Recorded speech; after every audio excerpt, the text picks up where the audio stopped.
നമസ്കാരം. 2000-ൽ കേന്ദ്ര സർക്കാർ പുറത്തിറക്കിയ ശബ്ദ മലിനീകരണ നിയന്ത്രണ നിയമത്തിന്റെ അടിസ്ഥാനത്തിൽ രാത്രി 10 മണി വരെ വലിയ രീതിയിൽ ശബ്ദം പുറപ്പെടുവിക്കുന്ന സ്പീക്കറുകൾ ഉപയോഗിക്കാൻ പാടുള്ളതല്ല എന്ന കേന്ദ്ര സർക്കാരിന്റെ നിയമത്തിൽ ഭേദഗതികൾ വരുത്തുകയും സംസ്ഥാന സർക്കാരുകൾക്ക് വേണമെങ്കിൽ രാത്രി 12 മണി വരെ ഇളവ് കൊടുക്കാമെന്ന നിബന്ധന വന്നിട്ടും ഈ നിയമത്തിന്റെ അടിസ്ഥാനത്തിൽ നിരവധി അപേക്ഷകൾ സർക്കാരിന്റെ മുന്നിലെത്തിയിട്ടും പിണറായി സർക്കാർ ഇക്കാര്യത്തിൽ മൗനം പാലിക്കുകയാണ് ചെയ്തത്. നൈറ്റ് ലൈഫ് എന്ന പേരിൽ തിരുവനന്തപുരം നഗരത്തിലുള്ള മാനവീയം വീതിയിൽ അർദ്ധരാത്രി കഞ്ചാവ് പിള്ളാർക്കും സാമൂഹ്യ വിരുദ്ധർക്കും അഴിഞ്ഞാടാൻ പോലീസ് പ്രൊട്ടക്ഷൻ ഉൾപ്പെടെ ചെയ്തു കൊടുത്ത അതേ പിണറായി സർക്കാരാണ് 10 മണി 1 മിനിറ്റ് ആയപ്പോൾ ഈ പിഞ്ചു കുഞ്ഞിന്റെ സാത്വക കീർത്തനത്തെ 5 മിനിറ്റ് പോലും സഹിക്കാൻ ശ്രമ കാണിക്കാതെ ആ കുഞ്ഞിനെ ഭയപ്പെടുത്തി അവിടെ നിന്നും ഓടിച്ചത്. നിയമം പാലിക്കുന്നതിനൊപ്പം കുറച്ചുകൂടി മനുഷ്യത്വപരമായ ഒരു സമീപനം പോലീസിന്റെ ഭാഗത്തു നിന്നും ഉണ്ടാകേണ്ടതാണ്.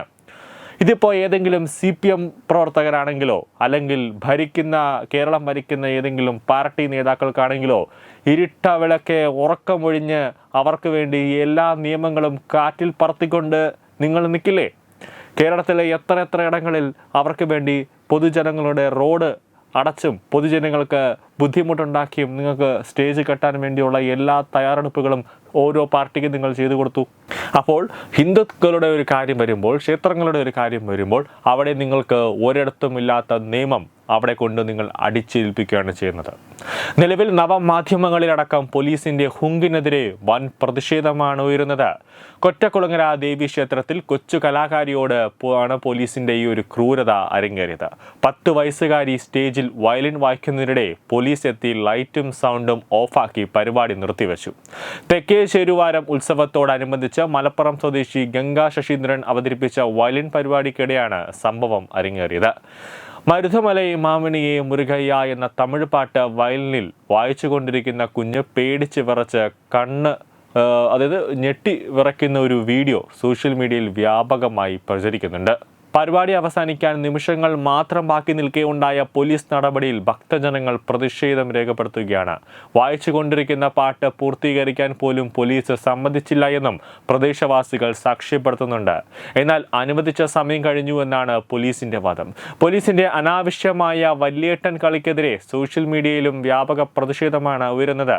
ഈ സമയത്ത് ഒരു മയക്കുമരുന്നുകാരനായിരുന്നുവെങ്കിൽ പിടിക്കാനുള്ള ആർജവം പോലീസ് കാണിക്കുമായിരുന്നോ? ആ ഒരു ആർജവം പോലീസ് കാണിച്ചിരുന്നുവെങ്കിൽ പാവം ആ കുഞ്ഞു കലാകാരി തുടങ്ങി നിരവധി പ്രതികരണങ്ങളാണ് വീഡിയോയ്ക്ക് താഴെ നിറയുന്നത്. വയലിൻ മാന്ത്രികയാൽ സംഗീത ആസ്വാദകരെ വിസ്മയിപ്പിക്കുന്ന ഗംഗാ ശശീന്ദ്രൻ സോഷ്യൽ മീഡിയയ്ക്ക് ആരാധകർ ഏറെയാണ്. അടുത്തിടെ വൈക്കം മഹാദേവ ക്ഷേത്രത്തിൽ ഗംഗ അവതരിപ്പിച്ച വയലിൻ കച്ചേരി സമൂഹ മാധ്യമങ്ങളിൽ തരംഗമായിരുന്നു. ഒരു കാര്യം സംശയമില്ല, കാരണം കേരള പോലീസ് ലോകത്തിൽ വെച്ച് തന്നെ ഏറ്റവും ഒരു മികച്ച പോലീസ് എന്നാണ് പറയുന്നത്. അവരുടെ ആക്ടിവിറ്റിയും അവരുടെ അന്വേഷണ മികവും കൊണ്ടും ഓരോ ദിവസവും പ്രശംസകൾ കൈവരിക്കുന്നുണ്ട്. പക്ഷേ ഇതുപോലത്തെയൊക്കെ കാര്യങ്ങളിൽ പോലീസ് കുറച്ച് വിട്ടുവീഴ്ച കാണിക്കണം. മറ്റുള്ള ജില്ലകളിലെ പോലീസ് ഉദ്യോഗസ്ഥർ കുറച്ച് വിട്ടുവീഴ്ചകൾ കാണിക്കുന്നുണ്ട്. അതൊക്കെ കുറച്ച് പോലീസുകാർ കണ്ടുപഠിക്കണം. അല്ലെങ്കിൽ നേതാക്കളെയൊക്കെ സുഖിപ്പിക്കാനും നേതാക്കളെയൊക്കെ സന്തോഷിപ്പിക്കാനും അതുവഴി പ്രൊമോഷനുമൊക്കെ കിട്ടാൻ വേണ്ടി കാണിക്കുന്ന ഇതുപോലത്തെ സോ കോൾഡ് ആക്ടിവിറ്റീസ് പോലീസ് ഉദ്യോഗസ്ഥന് ചേർന്നതല്ല, അതും കാക്കിയിട്ടുകൊണ്ട്. News desk Tatwamayi TV.